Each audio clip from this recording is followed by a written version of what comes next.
नमस्कार दोस्तों, आप सभी का स्वागत है आपके अपने यूट्यूब चैनल बॉटनी बाय क्रांति सिंह में। आज के लेक्चर में हम लोग बायो इन्फॉर्मेटिक्स अर्थात BSc first year botany paper first अब के यूनिट 5 के थर्ड टॉपिक बायोफॉर्मेटिक्स के बारे में अध्ययन करेंगे।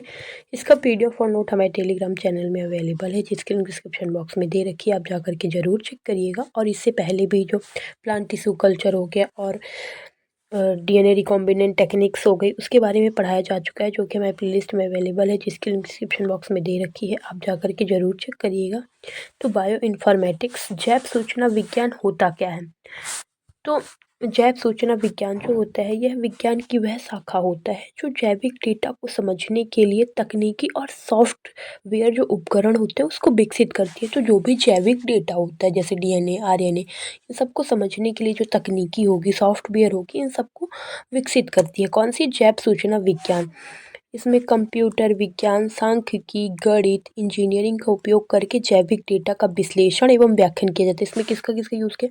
जो कंप्यूटर साइंस होती है, सांख्यिकी हो गई, गणित, सबका यूज़ करके एक जैविक विश्लेषण डाटा दिया जाता है। फिर 1987 में दो हवा लिम बायोफॉर्मेटिक्स के जनक जिनको बोला जाता है, वो दो हवा लिम जो है वो बायोफॉर्मेटिक्स के जनक हैं, ने पहली बार जैव सूचना विज्ञान शब्द दिया था। बायो इन्फॉर्मेटिक्स शब्द किसने दिया था? दो हवा लिम ने, जिन्हें बायो इन्फॉर्मेटिक्स का जनक भी बोला जाता है। उन्होंने पहली बार जैव सूचना विज्ञान शब्द दिया था।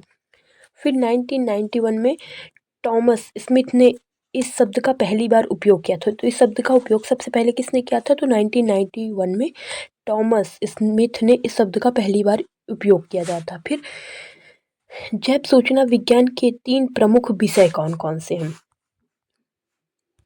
तो सबसे फर्स्ट है डेटा में पैटर्न और संबंधों को समझने के लिए एल्गोरिथम और सांख्यिकी तकनीकी का विकास। तो इसमें जो भी डेटा होगा डीएनए आरएनए, उसको समझने के लिए जो एल्गोरिथम होंगे, सांख्यिकी तकनीक, उनका विकास किया जाता है। दूसरा है न्यूक्लियोटाइड्स और प्रोटीन संरचना का अध्ययन। जो न्यूक्लियोटाइड्स जैसे एडेनिन, ग्वानिन, साइटोसिन, थाइमिन, इन सब की संरचना का अध्ययन करने के लिए, जैसे डीएनए आरएनए, प्रोटीन अनुक्रम, प्रोटीन डोमेन और उनकी संरचनाओं का विश्लेषण एवं व्याख्यान किया जाता है। और थर्ड क्या होता है? सूचनाओं का संग्रह एवं प्रबंधन। विभिन्न प्रकार की जैविक सूचनाओं को संग्रहित, व्यवस्थित एवं उनका उपयोग करने के लिए नए उपकरणों को विकसित किया जाता है। तो क्या किया जाएगा? जो डेटा पैटर्न होगा उसको समझने के लिए एल्गोरिथम विकसित किया जाएगा, और न्यूक्लियोटाइड्स और प्रोटीन की संरचना पढ़ने के लिए भी विकसित किया जाता है। और फिर जो ये डाटा मिलेगा, प्राप्त होगा इन सबको पढ़ समझ के, तो उसको कहीं स्टोर भी करके रखना होता है। तो इन सब तकनीकी का विकसित विकास कौन करता है? बायो इन्फॉर्मेटिक्स करता है। तो बायो इन्फॉर्मेटिक्स में जो टूल्स हैं, सबसे महत्वपूर्ण है एक ब्लास्ट है और एक फास्ट। तो ये सबसे महत्वपूर्ण टूल्स है जिसके बारे में हम लोग अब अध्ययन करेंगे। तो सबसे पहले ब्लास्ट क्या होता है?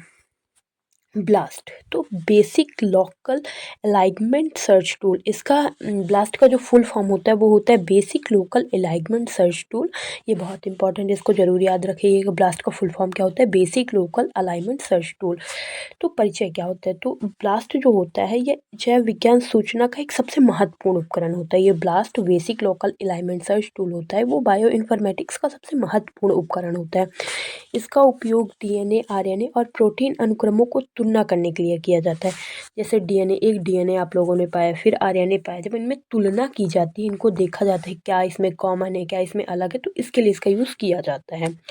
तो यह हमें यह समझाने में मदद करता है कि कोई अनुक्रम किसी अज्ञात या फिर ज्ञात अनुक्रम से मिलता जुलता है और इसका कार्य क्या क्या हो सकता है। मतलब जैसे जो अनुक्रम आपको अज्ञात है, फिर वो मिलेगा, तो फिर जो हम लोग को ज्ञात अनुक्रम है उससे मिलाया जाएगा इसी के तहत, basic local alignment search tool के तहत। फिर समझ में आएगा क्या इससे मिलता है, क्या नहीं मिलता है। तो यही प्रोसेस होती है ब्लास्ट में। फिर ब्लास्ट क्या करता है? तो ये क्वेश्चन आ जाता है कभी कभी कि ब्लास्ट का कार्य क्या होता है। तो सबसे पहले क्या करेगा? ये अनुक्रम की तुलना करेगा। अनुक्रम जैसे डीएनए में एक अनुक्रम पाया जाता है, आरएनए में पाया जाता है, उन्हीं सब अनुक्रम का तुलना करता है। तो ब्लास्ट किसी दिए गए डीएनए, आरएनए, प्रोटीन की तुलना डेटाबेस में मौजूद अन्य अनुक्रम से करता है। जैसे डीएनए आपको कोई प्राप्त हो, कोई आरएनए प्राप्त हो, जो जो डेटाबेस में पहले से मौजूद है, फिर इससे इसकी तुलना की जाती है। यह समान अनुक्रमों को ढूंढता है और उसकी समानता को प्रतिशत बताता है। फिर अनुक्रमों की पहचान करता है। दूसरा पॉइंट है, यह किसी वैज्ञानिक ने एक नया जीन या प्रोटीन खोजा। मान लो कोई वैज्ञानिक है, उसने क्या किया? एक नया जीन या फिर प्रोटीन खोजा, तो वह ब्लास्ट का उपयोग करके यह देख सकता है कि यह जीन किसी अन्य ज्ञात जीन से कितना, जैसे कि मान लो एक जीन ज्ञात है, ठीक है, और एक वैज्ञानिक कार्य कर रहा है, उसने नया जीन खोजा, तो ये ब्लास्ट का यूज़ करेगा और ब्लास्ट का यूज़ करके देखेगा कि इन दोनों जीन में कितनी समानताएं हैं, क्या क्या इन दोनों में मिलता जुलता है। तो ये ब्लास्ट की प्रोसेस होती है। इससे नए जीन के संभावित कार्य और विकासवादी इतिहास का अनुमान लगाया जा सकता है। फिर थर्ड क्या होगा कि विकासवादी संबंधों की पहचान इसी के द्वारा की जाती है। तो ब्लास्ट हमें यह समझने में मदद करता है कि विभिन्न जीवों के जीन आपस में कितने समान हैं, जितने जीव हैं उनमें कितनी समानताएं हैं। इससे यह पता लगाया जा सकता है कि कोई जीन किस जीव में किस जीव से स्थानांतरित हुआ है। तो ब्लास्ट के कुछ प्रकार भी होते हैं। तो ब्लास्ट विभिन्न प्रकार के अनुक्रमों के विश्लेषण के लिए कई संस्करणों में उपलब्ध होता है। ब्लास्ट कैसे काम करता है, तो सबसे पहले क्योरी अनुक्रम। वैज्ञानिक पहले ब्लास्ट वेबसाइट NCBI ब्लास्ट पर जाकर अपना DNA RNA प्रोटीन अनुक्रम डालते हैं। जो इसकी वेबसाइट है इस पर क्या करेंगे, डालेंगे, अनुक्रम डालेंगे। फिर डेटाबेस का चयन करेंगे।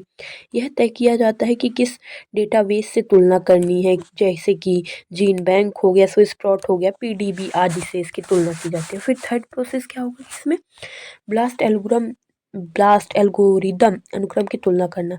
यह एल्गोरिदम बड़ी जैविक डेटाबेस को स्कैन करते और समान अनुक्रम ढूंढता है। फिर चौथा क्या होगा, परिणाम प्राप्त होगा। तो ब्लास्ट सर्वश्रेष्ठ मिलते जुलते अनुक्रमों की सूची देता है। जितने भी मिलते जुलते अनुक्रम होंगे उनकी सूची देगा और यह दिखाता है कि वह मूल अनुक्रम कितने प्रतिशत समान है। और ई वैल्यू देता है जो बताता है कि अनुक्रम संयोग से मेल खा रहा है, वास्तव में समान है। तो ब्लास्ट जो फिर इसके बाद ये प्रोसेस हो जाती है सारी कुछ। तो इसके बाद ब्लास्ट का उपयोग कहाँ कहाँ किया जाता है, तो सबसे पहले हो जाता है नए जीन और प्रोटीन की पहचान में। अगर वैज्ञानिक को कोई नया DNA या प्रोटीन अनुक्रम मिलता है तो वो ब्लास्ट की मदद से यह जान सकते हैं कि पहले से ज्ञात जीन से कितना मिलता जुलता है और इसका कार्य क्या हो सकता है, ठीक है। फिर उसके बाद रोगों के कारणों का पता लगाना। ब्लास्ट का उपयोग उसके करके बैक्टीरिया और वायरस के जीन का विश्लेषण किया जाता है, जिससे वैज्ञानिक यह समझ सकते हैं कि कोई रोगजनक कैसे उत्परिवर्तित हो रहा है और दवाओं पर उसका क्या प्रभाव पड़ रहा है। फिर क्या हो जाएगा, थर्ड है विकासवादी अध्ययन में यूज़ किया जाता है। यह पता लगाने के लिए कि कौन से जीव एक दूसरे से निकटतम संबंधित है, ब्लास्ट का यूज़ किया जाता है। फोर्थ है बायोटेक्नोलॉजी में ब्लास्ट का उपयोग GM फसलों जैसे जेनेटिक मॉडिफाइड फसल हो गई और दवा के निर्माण में किया जाता है। और इसके फ़ायदे क्या क्या होते हैं, तेज और कुशल होता है, बड़े डेटा सेट को बावजूद यह बहुत तेज़ी से काम करता है, विकासवादी जानकारी देती है, बताता है कि विभिन्न जीवों में जीन कैसे जुड़े हुए हैं और नए जीन और प्रोटीन की पहचान में सहायक होता है। और इसकी सीमाएँ क्या क्या होती है, यह छोटे अनुक्रम पर सटीकता कम हो सकती है। जैसे कोई छोटा अनुक्रम प्राप्त हो रहा है तो उस पर इसकी सटीकता थोड़ी कम हो जाती है। डेटाबेस का सही चयन करना आवश्यक है, गलत चयन से गलत परिणाम आता है। वास्तविक कार्य करने के लिए अतिरिक्त प्रयोगों की भी ज़रूरत होती है। तो ये पूरी ब्लास्ट की इन्फॉर्मेशन हो जाती है बायो इन्फॉर्मेटिक्स में। फिर सेकंड जो फास्टा आता है, जो भी बहुत महत्वपूर्ण होता है, उसका यूज़ क्या क्या होता है। तो फास्टा एक जैव विज्ञान सूचना का एल्गोरिथम और फाइल फॉर्मेट है। इसका उपयोग DNA RNA प्रोटीन अनुक्रम के भंडारण, संरक्षण और विश्लेषण के लिए किया जाता है। तो फास्टा का परिचय क्या होता है।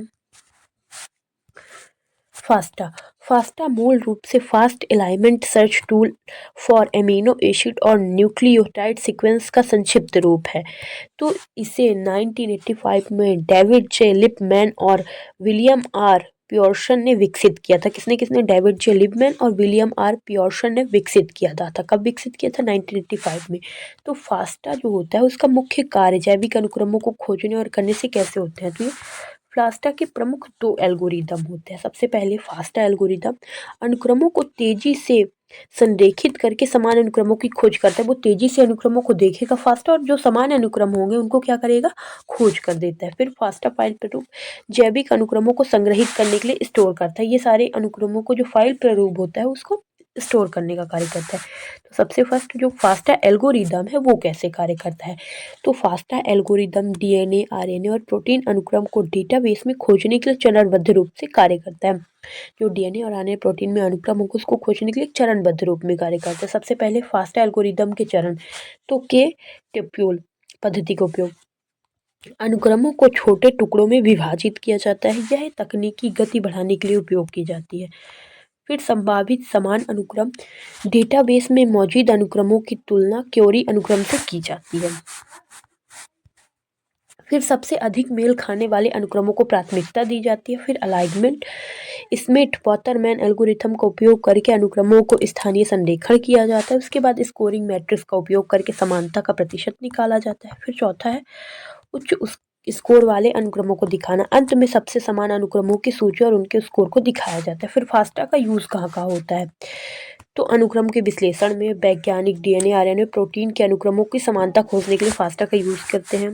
फिर सेकेंड क्या होता है, विकासवादी अध्ययन में, तो फास्टा की मदद से यह पता लगा जैसे विभिन्न जीवों के अनुक्रम कितने मिलते हैं। जीन और प्रोटीन की पहचान में नए खोजे गए डीएनए और प्रोटीन अनुक्रमों को डेटाबेस में मौजूद अनुक्रम को मिलाकर उनका कार्य समझा जाता है। फिर रोग अनुसंधान में वायरस और बैक्टीरिया के जीन का विश्लेषण करने के लिए फास्टा का यूज़ किया जाता है।